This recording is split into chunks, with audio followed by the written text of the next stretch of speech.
প্রিয় ছাত্রছাত্রীরা, আজকে আমি তোমাদের কেবির মাধ্যমে ক্লাস 9-এর ইতিহাসে যে সমস্ত প্রশ্নগুলো দেখা যাচ্ছে 10 নম্বর স্কুলে 2025 সালের রায়মার্টিন প্রশ্নবিচিত্রাতে বিভাগ ক, খ এবং গ এর প্রশ্ন যেগুলো আছে সেগুলো আলোচনা করবো আজকে এই ভিডিওর মাধ্যমে। পেজ নম্বর 395-তে 1 নম্বর এবং 2 নম্বর প্রশ্ন অর্থাৎ এমসিকিউ এবং এমসিকিউ যে প্রশ্নগুলো আছে সমস্ত প্রশ্নের উত্তর আমরা আলোচনা করবো আজকে এই ভিডিওর মাধ্যমে। তোমরা ভিডিওটা শুরু থেকে শেষ অবশ্যই দেখবে, আর চ্যানেলে যদি নতুন হয়ে থাকে অবশ্যই তোমরা চ্যানেলটাকে সাবস্ক্রাইব করে রাখবে পরবর্তী স্কুলগুলো প্রশ্ন উত্তর পাওয়ার জন্য।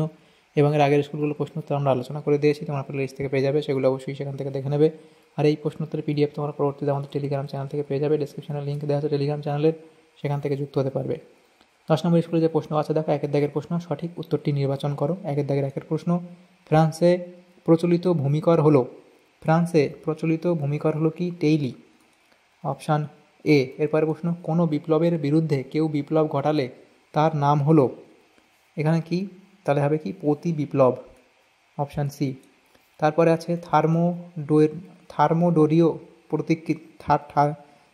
থার্মিডোরীয় প্রতিক্রিয়া ঘটে, এটা হবে শ্বেত সন্ত্রাসের বিরুদ্ধে। এরপরে প্রশ্ন বলা হয়েছে কনকর্ডাট চুক্তি স্বাক্ষরিত হয় 1801 খ্রিস্টাব্দে, অপশান বি। তারপরে আছে শাকুলোথরা ছিল তৃতীয় সম্প্রদায়ের মানুষ, অপশান সি। এরপরে আছে রাষ্ট্রকে বাঁচাতে হলে রাজাকে মরতে হবে, কথাটি বলেন, এটা হবে রোবসপিয়ার, অপশান এ। এরপরে আছে লিপজিগের যুদ্ধ ঘটে 1813 খ্রিস্টাব্দে, অপশান বি। এরপরে আছে ট্রাফালগারের যুদ্ধে জয়লাভ করে কে? England, option B. এরপরে আছে জাতিসমূহের যুদ্ধে অংশগ্রহণ করে ইউরোপের 14টি জাতি, অপশান সি। এর পরে প্রশ্ন, বিশ্বকোষ সংকলন করেন, সেটা হবে কি? দিদেরো ও এলেম্বার, অপশান বি।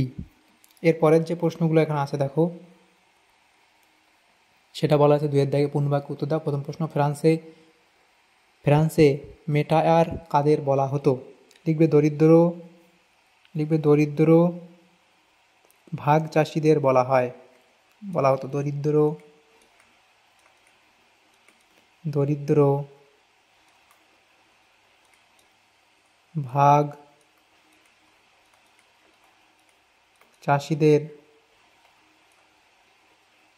বলা হতো। এরপরে বাধ্যতামূলক শ্রম করকে কি বলা হতো? তাহলে এটা হবে কি? করভি বলা হতো। কোড নেপোলিয়নে কয়টি ধারা রয়েছে? তাহলে লিখবে কি? 2287টি ধারা রয়েছে। এরপরে দ্বিতীয় শক্তিজোট কোন কোন দেশ নিয়ে গঠিত? তাহলে দ্বিতীয় শক্তিজোট কোন কোন দেশ নিয়ে গঠিত?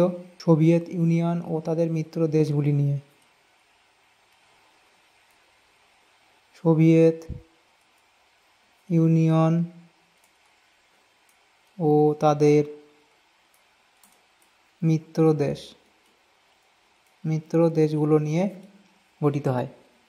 এরপরে 3-এর দাগের প্রশ্নগুলো ছিল দেখো, 2-3টি বাক্যে উত্তর দাও। প্রথম প্রশ্ন যেটা ছিল, ফ্রান্সের জেকোবিন শাসনের প্রকৃতি কীরূপ ছিল, এ অবধি লিখবে। এরপরে ফরাসি জনগণ কেন বাস্তিল দুর্গ আক্রমণ করেছিল, তো সেটা তোমরা লিখবে। এরপরে প্রশ্ন ছিল, কোড নেপোলিয়নের সীমাবদ্ধতা কী ছিল। এরপরে প্রশ্ন দেওয়া আছে দেখো, কী বলা আছে, ডাইরেক্টরি শাসনের ফলে কি হয়েছিল। এরপরে নেপোলিয়নকে কেন বিপ্লবের সন্তান বলা হয়, এখান থেকে লিখবে, এ অবধি লিখবে যে নেপোলিয়নকে কেন নেপোলিয়নকে বিপ্লবের সন্তান বলা হয়। তাহলে দেখো আমাদের এখানে যে প্রশ্নগুলো ছিল ক্লাস 9-এর ইতিহাসের যে প্রশ্নগুলো ছিল 10 নম্বর স্কুলে, সমস্ত প্রশ্নের উত্তর আমরা আলোচনা করলাম আজকে এই ভিডিওর মাধ্যমে। তোমাদের যদি সামান্যতম উপকার এসে থাকে ভিডিওটা অবশ্যই লাইক করবে, বেশি বেশি করে বন্ধুদের সাথে শেয়ার করবে। আর পরবর্তী যে স্কুলগুলো আছে সেগুলো প্রশ্ন উত্তর পাওয়ার জন্য অবশ্যই তোমরা আমাদের চ্যানেলটাকে সাবস্ক্রাইব করে রাখবে। Thanks for watching.